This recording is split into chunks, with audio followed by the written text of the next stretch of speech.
আমরা এখন এসেছি মির্জাফরের কবরস্থানে।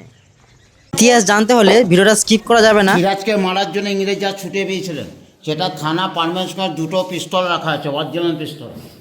এটা তো আপনার সিরাজে মাত্র 2 বছর না 2.5 বছর রাজত্ব করেছিল। আপনি সিরাজের যেখানে জিনিস দেখতে যাবেন কোনো জায়গায় পয়সা নেন, যেমন কবরে পয়সা লাগবে না, ওপরে গাড়ি ভাড়া লাগবে, কোনো জায়গায় টিকিট হবে। সিরাজের জায়গাতে, মির্জাফরের জায়গায় সব জায়গায় টিকিট হবে।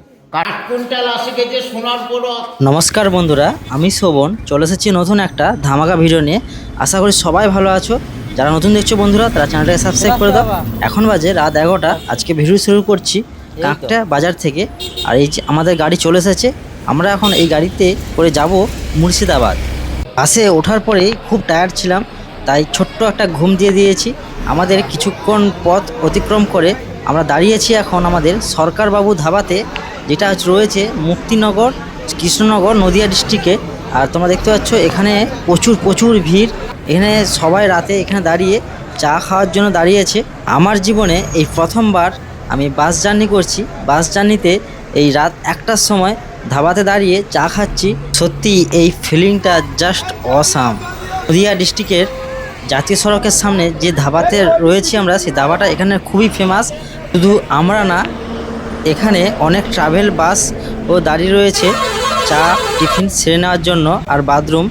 আমরা এখন অনেক জার্নির পর ফাইনালি পৌঁছে গিয়েছি মুর্শিদাবাদে। আমরা এখন আছি হাজারদুয়ারির পেছনে পার্কিং স্ট্যান্ডে। আর দেখতে পাচ্ছ আমার সামনে একজন দাদা খেজুর রস বিক্রি করছে। এখানে খেজুর রস বিক্রয় খুবই ফেমাস। এই পার্কিং স্ট্যান্ডে যত দূর থেকে বাস আসবে, তারা এখানে বাসগুলো দাঁড় করিয়ে রান্না বান্না সব এখানে সেরে নেবে। আর মুর্শিদাবাদে যারা একদিনের ট্যুর করে, তারা এখানে বাস দাঁড় করে এখানে রান্নাবান্না হবে। আর এই যে ঘোড়া রয়েছে, ঘোড়া স্ট্যান্ডে ঘোড়া বুক করে হাজারদুয়ারি সহ আর অন্যান্য জায়গা ঘুরে দেখতে পারবে তোমরা। ওইদিকে একটা গাড়িতে কতজন বসেছে রে ভাই।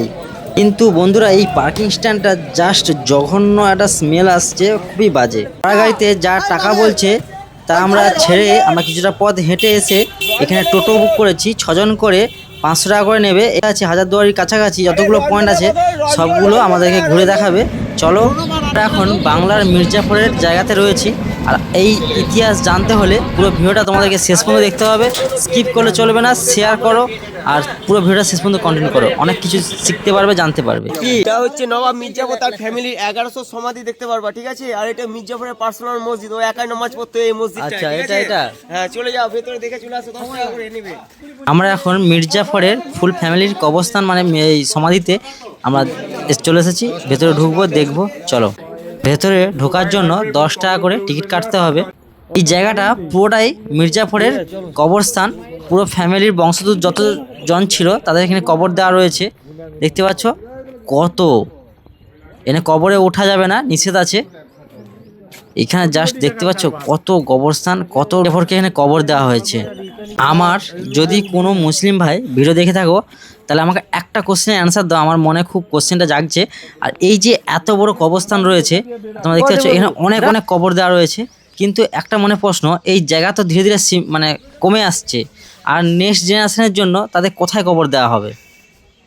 কবরস্থান তো সীমিত রয়েছে একটা এরিয়ার মধ্যে। এখানে কবর দেওয়ার পর আবার কি সেই কবর তুলে ফেলা হয়, আর না ওই কবরের সাথে সাথে ওপরেই আবার একটা কবর দিয়ে দেওয়া হয়? এটা আমাকে খুব মনে কোশ্চেন জাগছে। যারা যদি আমার কোনো মুসলিম ভাই ভিডিও দেখে থাকো, তারা প্লিজ কমেন্ট করে জানিও এটা। জাস্ট এখানটায় দেখতে পাচ্ছ মানে কবরস্থানটা বিশাল বড় এরিয়া নিয়ে তৈরি। আর এখানে মেন আসল যে প্রথম যে মির্জাফর ছিল, তার কবরস্থানটা কোথায় আমি খুঁজছি, দেখতে পাচ্ছি না। গাইড নিলে হয়তো সে দেখিয়ে দিত।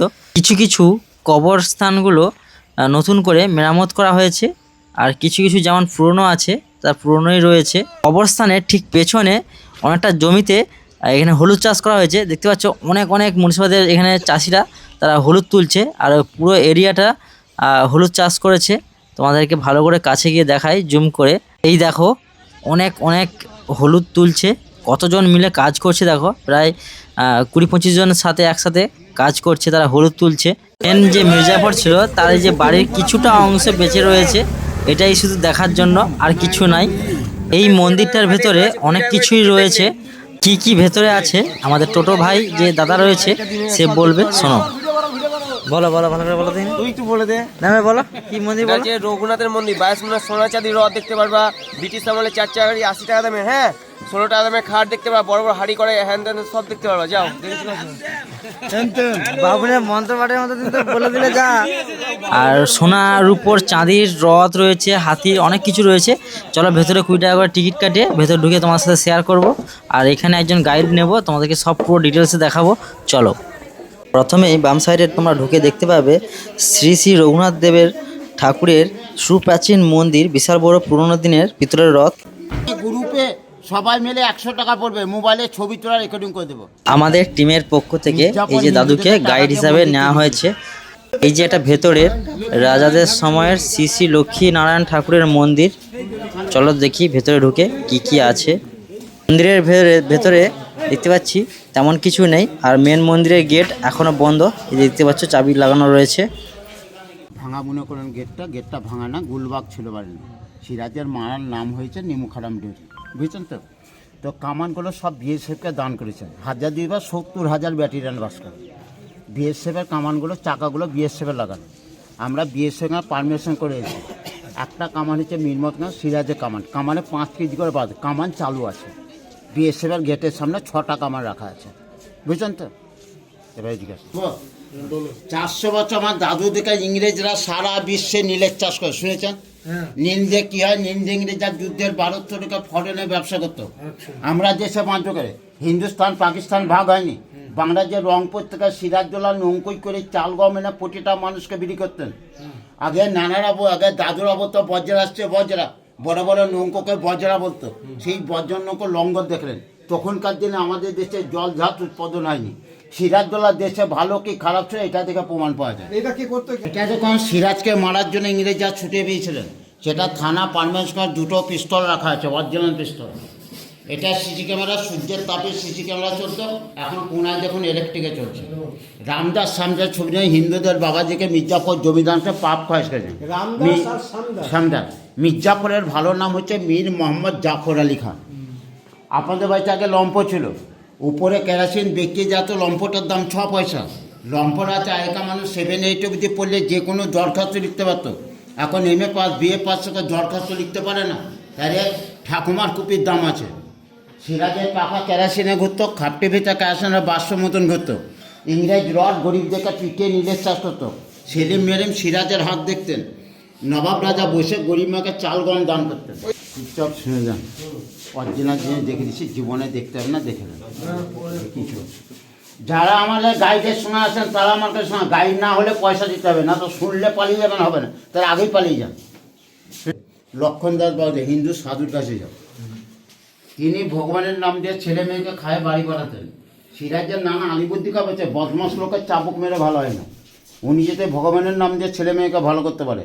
নবাব সমাজ থেকে লাল চন্দনে খাস 16 টাকা খরচা করে দান করেছেন। লাল চন্দন আগে নবাবরা যেতে কোরআন শরীফ পাঠ করতেন। যখন ওনাকে খাটটা দান করে দিলেন, তিনি বললেন যে বাবাজি আপনি এই খাটে শুবেন না, চন্দন খাটে জীবনে শুতে না, কি করতে আছে আপনি বসে এখানে রামায়ণ মহৎ পাঠ করবেন। আমরা কোরআন শরীফ পাঠ করেছি। লাল চন্দনের কাঠ আগে ঠাকুমাদের কাপড় ছিল সোনার জরির কাপড়, এখন নকল সোনার জরির কাপড়ে বাজারে বিক্রি হয়। বড়টা মির্জাপুরের শরিকেরা 2 সপ্তাহ হলে নিয়ে গেছে, ওদিনই জিনিস। লক্ষ টাকা পেয়েছেন গরিব মানুষকে দিতেন। ওনার বাড়ি হচ্ছে রাজস্থান কোটার মারে, ওখানে ঢুকতে 400 টাকার টিকিট, নাচ করলে 500 টাকা টিকিট। এখনও সেন্ট্রাল গভর্নমেন্টের আন্ডারে আছে। আমি বাড়ি দেখে এসেছি, বাড়িটা দেখার মতন জায়গা, রাজস্থান কোটার মারে আছে। সিরাজদৌল্লার সিরাজদৌল্লা 7.5 ফুট লম্বা ছিল, বুঝছেন তো। রূপর কভার ইস্পাত। জুলাই মাসের 2 তারিখে মির্জাপুরের ছেলে মিলন কারাগার ভেঙে সিরাজদৌল্লাকে বের করে তার সিপাহীদার মোহাম্মদী বেগকে দিয়ে সিরাজদৌল্লাকে এই অস্ত্র দিয়ে আধমরা করে মেরে ঘোড়ার পায়ে বেঁধে রাত্রিরে ঘুরিয়েছিলেন। যা মাংস টাংস ছিল শিয়াল কুকুরে ছিঁড়ে ছিঁড়ে খেয়ে নিয়েছিল। হাড়ের মধ্যে যে মাংসটুকু লেগেছিল বস্তায় করে কুড়িয়ে নিয়ে গিয়ে গঙ্গার পাড়ে খোসবাগের নবাচ্চা ঘষেটে নকাপড় হয়। 1002 থেকে নৌকোই কেজন ঘরের মাঝখানে 2.5 কবর, বর্তমান কারোর টিকিট লাগবে না, গোল করে দিয়ে এটন কবর। নবাচ্চার রক্ত যখন চারিদিকে ছিটিয়ে পড়ে, মুর্শিদাবাদের দ্বিতীয় নাম হলো লালবাগ। নবাবসুদ্দৌলার মা আনিমা বেগম বলেন, আমার ছেলেকে যারা বিনান্যে হত্যা করলো, আল্লাহর আশীর্বাদে তারা বজ্রঘাতে মারা যান। মির্জাফরের ছেলে মিলন 3 মাস পর বিহারে বাস পড়ে মারা যান। মির্জাফর কুষ্ঠরোগে মারা যান। মোহাম্মদে কালা জ্বরে মারা যান। ঘষিটি বেগম জলে ডুবে মারা যান। জগৎসের দেবী সেন লাটন ঘোড়া গাছে পিষে মারা যান। সিরাজের মায়ের অভিশাপ লাগলো। এটা হচ্ছে মুর্শিদাবাদের প্রথম ইতিহাস নবাব সাহেব জীবনকাল। সিরাজউল্লাহ 7.5 ফুট লম্বা ছিল, পাতলা বসে। এই দুটো হচ্ছে সোনার মোহর, নবাবের টাকা আরবিতে লেখা আছে। সিরাজকে যে মির্জাফর বন্দি করেন, তালা বাজারে বিক্রি হয় না, কাঁকড়া বিছা তালা, চাবি তালা, উঁট তালা, বোম তালা, ঘোড়া তালা, কেরাসিন নারকেল তেল দিয়ে 12 বার ইউজ করলে ঘোড়া নামা করবে। হ্যাঁ বলো। এইখানে নাইট গার্ডের অস্ত্র, এখানে কৌলবীর সাঁওতাল মুন্ডার বাড়িতে দেখা যায় নাইট গার্ডের নবাবের যেরকম চেহারা তেমন অস্ত্র দেখালো। আমাদের দেশটা ধ্বংস হয়ে গেছে, সবাই মুখে মুখে মদের বোতল বলছে। তখনকার দিনে ডাক্তার ছিল না, ওষুধের ঠুকে ঠুকে ওষুধ ওষুধ লেগে আছে ওষুধের উপর। তখনকার দিনে জ্বর জ্বালালে মুখে এটা মুখে দিলে তাপমাত্রা বোঝা যেত। তো এখানে সব তখনকার দিনে আপনার ওষুধের চিকিৎসালয়ের জায়গা। 71 সাল অবধি বিনা পয়সা ওষুধ নিয়ে গেছে লোক। আপনার মরহুমের জন্য আকাশবাতি জ্বালায়, সবাই জানে, জানেন না? এটার উপরে সোনার জল করে, বছরে একবার মির্জাফরের বাড়িতে জ্বলে। আমরা কোনো মাথা ছেড়ে এনেছি, কিন্তু এটা কালো হয়ে আছে। 400 বছর গরিবদেরকে রান্না করে খাওয়াতেন, এখন যেটা খাওয়ানো হয় সেটা ভিতরে আছে। ধনুরতে ফ্রি খাওয়া। পরশুদিন ছিলেন সিরাজের জন্মদিন। এখানে সিরাজের মাও বেঁচে নেয়, সিরাজদৌল্লাও বেঁচে নেয়। তাদের ছবি লাগিয়ে গোটা এলাকাটাকে মুর্শিদাবাদে ঘোরানো হয়েছে। 108 রকমের বাজনা দিয়ে ছবি লাগিয়ে মালা টালা দিয়ে সাজিয়ে 108 রকমের বাজনা হয়েছিল। এখানকার লোকাল লোক সিরাজের আপনার জন্মদিন পালন করেছে। কততম? হ্যাঁ, তো আপনার সিরাজের মাত্র 2 বছর না 2.5 বছর রাজত্ব করেছিল, বেশি দিন রাজত্ব করেনি। কিন্তু সিরাজ নয়, আপনি সিরাজের যেখানে জিনিস দেখতে যাবেন কোনো জায়গায় পয়সা নেন, যেমন কবরে পয়সা লাগবে না, ওপারে গাড়ি ভাড়া লাগবে, কোনো জায়গায় টিকিট লাগবে। সিরাজের জায়গাতে, মির্জাফরের জায়গায় সব জায়গায় টিকিট লাগবে। কাটরা মহিষাবেন টিকিট লাগবে না, জিয়ান্ত সমাজের টিকিট লাগবে না, বাচ্চা বালি কামানের টিকিট লাগবে না। সিরাজের জায়গাগুলো টিকিট লাগে না, আর মির্জাফরের জায়গায় সব জায়গায় টিকিট লাগবে। 8 কুইন্টাল 80 কেজি সোনার পরত, 80 কেজি সোনার পরত। সিরাজদৌল্লার আদেশে 3টে ধর্ম তৈরি হয়। উপরটা যখন মুসলিম ধর্ম আছে, মাঝখানটা নিতাই গৌড় হিন্দু ধর্ম, হাতিটা জৈন ধর্ম। হাতির উপরে যেটা আছে মাহুত, হাতি চালাবার চালক। সোনা আছে 500 গ্রাম রাজস্থানের সোনা, হাতির মাথা থেকে চূড়া অব্দি। রথটি 1270 টাকা দিয়ে 400 বছর সিরাজের আদেশে তৈরি হয়েছিল। আগে ছিল কাঠের, এখন কেউ আশা। এটা লাল চন্দন না সাদা? এটা হচ্ছে ইংরেজের গাড়ি। 18 থেকে 1947 সালে ইস্ট ইন্ডিয়া কোম্পানি ভারতবর্ষের মধ্যে প্রথম এসেছিলেন। হাসান আলী নবাব মির্জাফরের বংশের পা ছিল না, তার দুঃখ কষ্ট দেখে ইংরেজরা হাসান আলী নবাবকে একটা গিফট করেন। হাসান আলী নবাব মারা গেলে মহন্ত সেকেন্ডের 80 টাকা বিক্রি হয়। গাড়িটা কোনো ডিজেল পেট্রোল চলে না, কেরাসিনের মাধ্যমে হ্যান্ডেল মেরে চালাতো। স্বাধীনতার পরে গাড়িটা গিফট হয়েছিল 1947 সালে ইস্ট ইন্ডিয়া কোম্পানি বাজারে বের করেছেন। দেখো এখানে দেওয়ালে লেখা রয়েছে পলাশির যুদ্ধ, ইংরেজ ভার্সেস নবাব। এই দেখো কিভাবে দেওয়ালে অঙ্কন করা হয়েছে। বুঝছেন তো? কে যুদ্ধ হচ্ছেন? ঘষিটি বেগম সিরাজের মাসে নিজের লোকেরাই শত্রু। সিরাজকে পরের লোক মারেনি, নিজের লোকেরাই সিরাজকে মারা হয়েছিল। এটা এখন মডিফাই করে রাখা রয়েছে, কিন্তু গাড়িটা সেই ডিজাইন ভাই, জাস্ট ওয়াও লাগছে। যারা নতুন দেখছো বন্ধুরা, তারা চ্যানেলটাকে সাবস্ক্রাইব করে দাও, আরও নতুন নতুন অনেক সুন্দর সুন্দর ভিডিও আসবে। আমরা এখন চলে এসেছি জগৎ সেট মিউজিয়ামে, আর এই হচ্ছে দেখতে পাচ্ছ হাউস অফ জগৎ সেট। এই এরিয়াটা পুরো জগৎ সেটের, তোমরা দেখতে পাচ্ছ। আর জগৎ সেট মির্জাফরের মতো একদম বাংলার গদ্দার ছিল। ইংরেজদের কাছে যা সব বাংলার লুটেপুটে জিনিস নিয়ে সব ইংরেজদের কাছে বিক্রি করে দিয়েছে। এই হচ্ছে বিরাট একটা হাউস জগৎ সেটের, এখন মিউজিয়াম তৈরি করে নেওয়া হয়েছে জগৎ সেটের নামে। বন্ধুরা তোমাদেরকে আজ শেয়ার করতে পারবো না, তার কারণ জগৎ সেটের মিউজিয়ামে ফোন অ্যালাউ নেই, পুরো হাই সিকিউরিটি সিসি ক্যামেরার মাধ্যমে ওয়াচ করা হয়, আর খুবই কিমতি জিনিস রয়েছে। একটা জিনিস দেখে বুঝলাম বন্ধুরা, আগে যেমন ছিল মানি পাওয়ারের রাজত্ব, আর এখনও সেম, মানি যার কাছে তারই সব কিছু। এনজয়। নেক্সট ভিডিও খুব তাড়াতাড়ি আসবে আরেক মুর্শিদাবাদের ইতিহাস নিয়ে। চলো দেখা হচ্ছে নেক্সট ভিডিওতে, টাটা।